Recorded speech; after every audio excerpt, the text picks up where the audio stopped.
Over the past month, we have bore witness to what many experts are saying to be the largest scale conventional attack since the Second World War, in that of Vladimir Putin's unjustified and brutal invasion of Ukraine.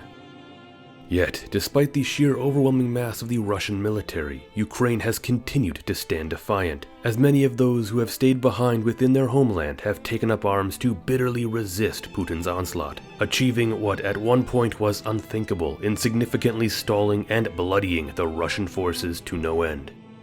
Yet with no end to the bloodshed in sight, and with new discovery of atrocities being committed by the Russian army, it simply reiterates the fact that we must continue to come together and stand with Ukraine, her people, and her courageous defenders. For a while now, me and Linfamy have been planning to do a collaborative project in accompaniment with a fundraiser in support of Ukraine. This fundraiser will be going to the group Doctors Without Borders, who currently have teams both on the ground in Ukraine and bordering countries to provide medical humanitarian assistance. You'll be able to donate to this fundraiser both here on my video and on Linfamy's video as well, which will be linked. I humbly ask, if you can spare it, please donate whatever you can. Now, just as Linfamy is doing in his video, my video here will be discussing a brave and loyal defender who held out against much larger foes, and would become a legend in the annals of Japanese history. Just as Ukraine's defenders have held out against seemingly insurmountable odds, here today I want to compare them to an iconic samurai from Japanese history, Kusunoki Masashige, an imperial loyalist and hero who himself defied all odds until at last giving his life in the emperor's name. This is the story of how he fought hard for his beliefs, while also becoming a pioneering figure of Japanese guerrilla warfare. We begin Kusunoki Masashige's story in 1331. It was around this time the Emperor Go-Daigo had been seeking to wrestle power over Japan away from the First Shogunate, which had ruled from Kamakura under the powerful grip of the Hojo Regency. The popularity of the Shogunate had been in decline for some time, which had allowed an ambitious emperor like Go-Daigo the means to assert himself.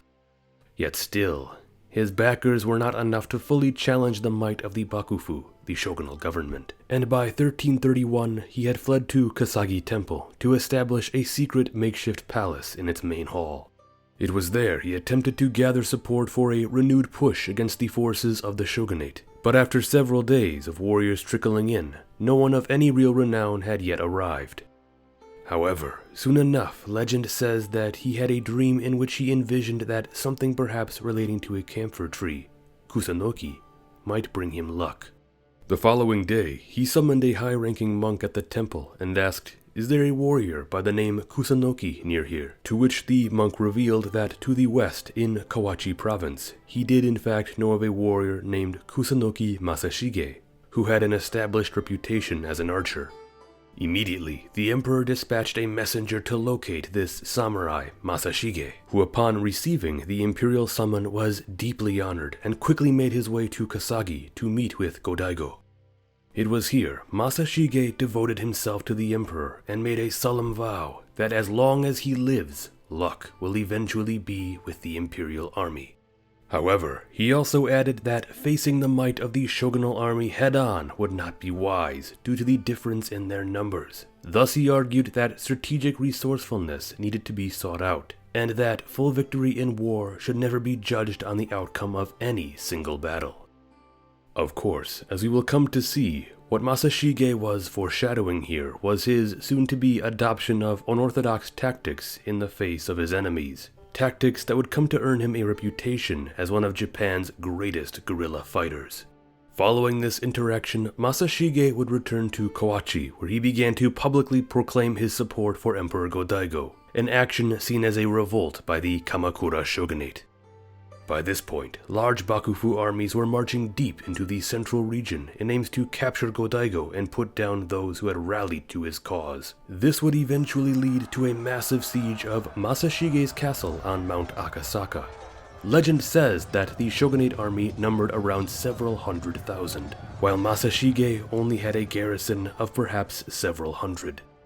And within the garrison was believed to be around 200 superb bowmen, who he had arrayed all along the castle walls. Thus, as repeated hasty and overeager assaults commenced by shogunate forces trying to make their way up the mountain, these bowmen continued to repel them, wounding and killing up to 1,000 men. With casualties mounting, the shogunate army decided instead to dig in and regroup.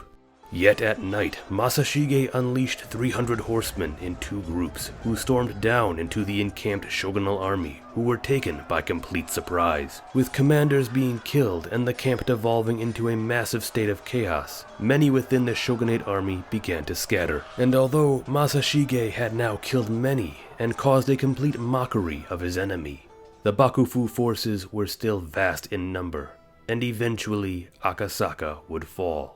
Yet not before Masashige would escape.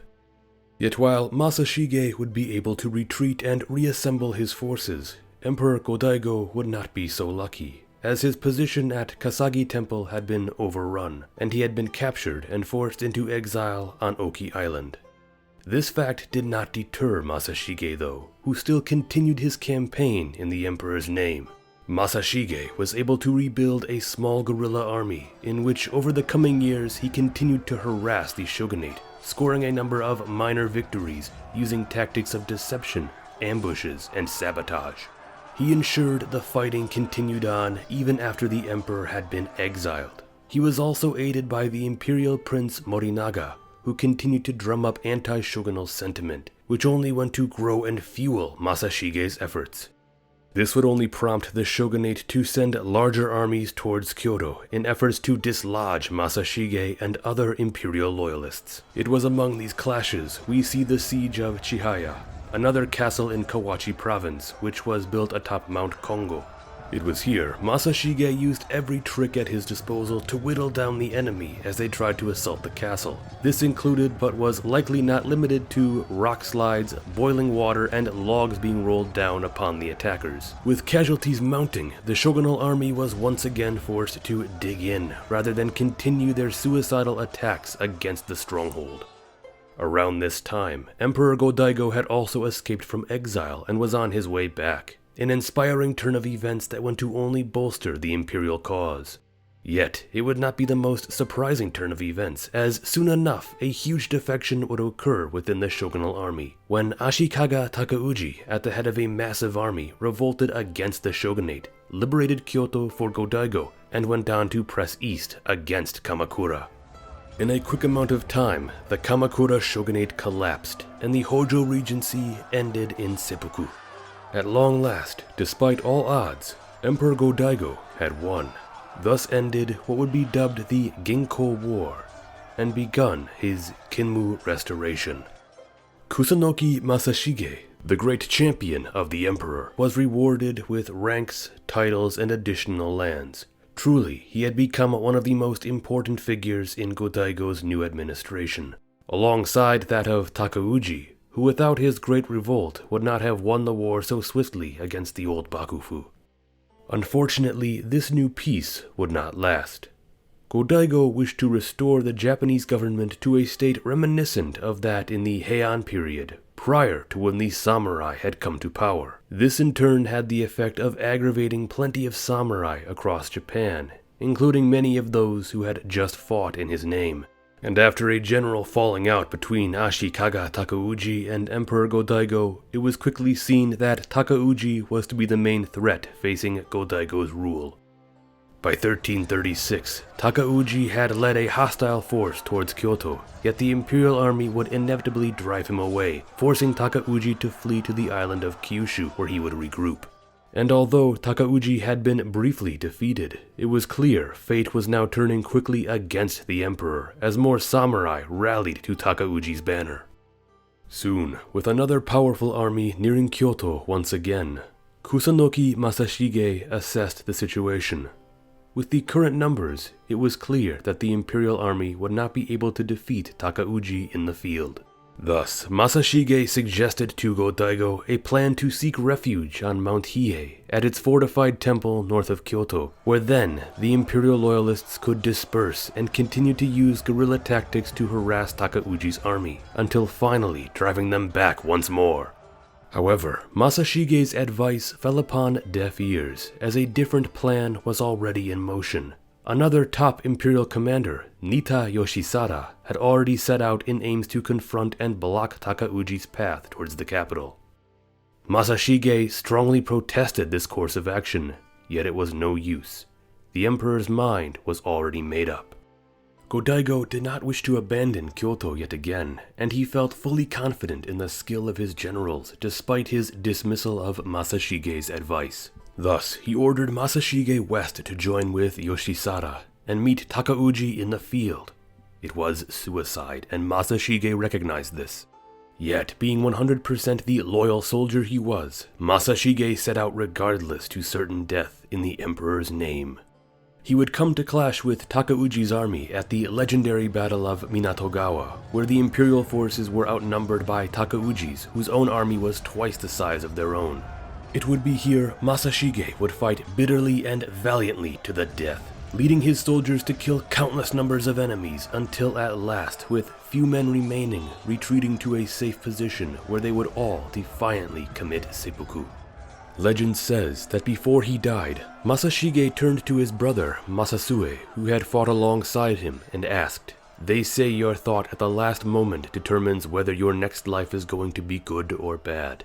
Tell me, brother, what is your wish in the 9 realms?" His brother Masasue is believed to have cheerfully replied that he wished to be reborn 7 times so that he may destroy the emperor's enemies.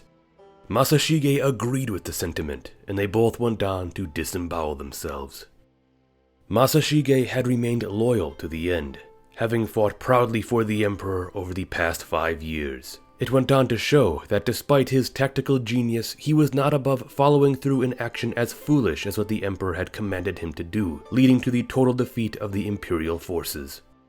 In the time to come, Takauji would seize Kyoto, topple Go-Daigo's regime, and would eventually establish his new Ashikaga shogunate. Yet, Takauji's name is not anywhere near as revered as that of Kusunoki Masashige, as Masashige has gone down in Japanese history as one of the greatest samurai heroes, an imperial loyalist and martyr who would later, during the Edo period and eventual rise of Imperial Japan, become a symbol of resolute loyalty and duty to his emperor and to his country, transcending his samurai role to become regarded as a genuine national hero.